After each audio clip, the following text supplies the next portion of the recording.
Et salut les gars, j'espère que vous allez bien, j'espère que vous avez la forme, j'espère que vous avez la pêche. C'est Dojo, on se retrouve aujourd'hui sur My Hero Academia pour une vidéo qui va en intéresser plus d'un je pense. On va parler aujourd'hui du BP, du Battle Power, qui en gros est la puissance d'équipe, la puissance de vos personnages et donc la puissance de votre box. On va discuter aujourd'hui de la meilleure façon, la meilleure technique selon moi pour augmenter son BP, donc sur Battle Power, pour augmenter la puissance de ses personnages de manière free-to-play, de manière facile. Et bon, le seul inconvénient, parce qu'il faut bien qu'il y en ait un, c'est que ça va vous prendre de la stamina. C'est plus ou moins le seul inconvénient, mais c'est très facile. Il faut juste farmer en fait quotidiennement, il faut juste être appliqué et ça va vous permettre, vous allez voir, de monter drastiquement la puissance de vos personnages assez rapidement, en 2-3 jours, ça va être assez flagrant. Donc je vais vous montrer un petit peu les différentes techniques qu'il existe pour augmenter son Battle Power et à la fin je vais vous montrer ce qui est selon moi la meilleure façon d'augmenter rapidement la puissance de ces personnages.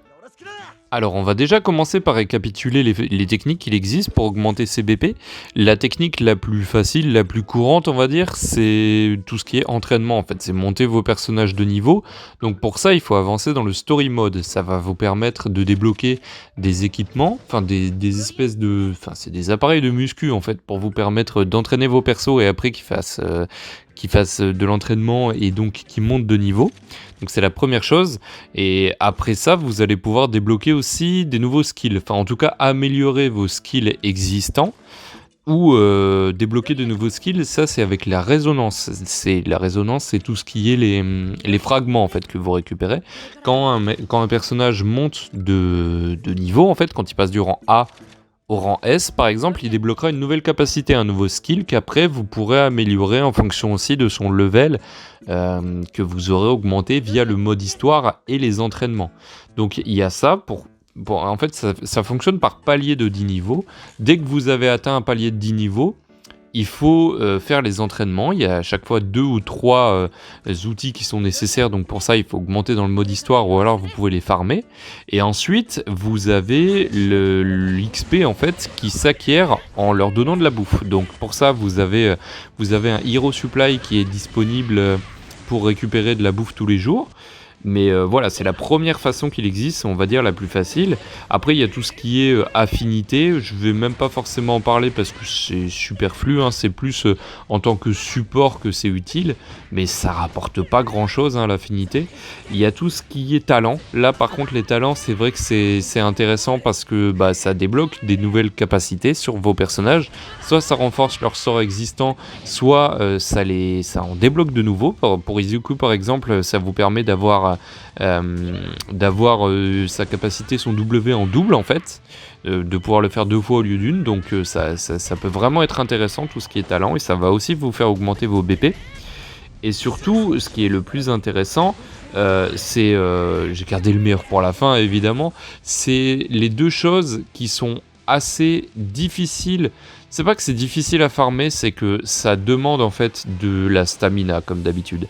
Donc il y a les support cards. Ça c'est différent, les support cards c'est vraiment quelque chose à récupérer à travers les packs. C'est plus ou moins le seul moyen qu'il y a pour récupérer en tout cas de bonnes support cards. Donc voilà, il va falloir acheter des tickets, peut-être passer par du gold si vous voulez monter par là.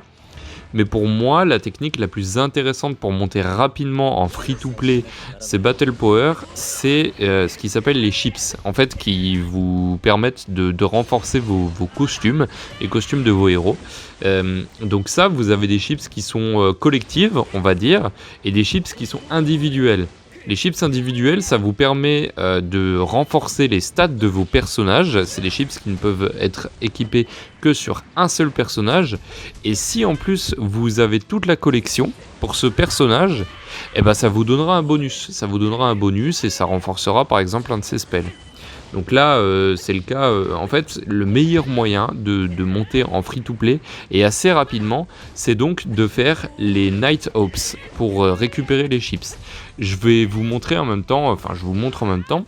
C'est honnêtement en free-to-play, c'est quand même assez facile de les récupérer. Là, vous voyez, je suis sur le 3e Night Ops, celui que je suis en train de vous montrer actuellement, et je le fais en automatique. Donc vraiment, et ça passe assez largement en automatique. Et c'est avec mon Izuku, mon Izuku qui est level 70 et il doit avoir dans les 11 000 de Battle Power. Donc c'est pas un personnage incroyable et pourtant ça passe assez facilement. Donc en fait pour les Night Ops, ce qu'il est important de savoir c'est que ça va vous consommer beaucoup d'énergie. Parce qu'il faut réussir à les faire à 100% pour vous débloquer. En fait, vous allez débloquer un chip, vous pouvez en débloquer un commun ou un rare dans les Night Ops, dans le 3e étage. Et après, une fois que vous l'avez terminé à 100%, ça va vous permettre de débloquer un chip 4 étoiles au choix, dans la boutique. Donc là, c'est super intéressant parce que vous pouvez avoir le personnage que vous voulez renforcer en priorité. Vous pouvez targeter si vous voulez renforcer Izuku, votre meilleur personnage, le premier S que vous avez eu, bref, ça dépend de votre box, c'est votre choix. Mais c'est super intéressant pour monter rapidement un personnage et vous verrez que c'est ce qui donne le plus rapidement le Battle Power et ici c'est ce qui renforce le plus ces personnages et c'est super important, faut surtout pas les négliger.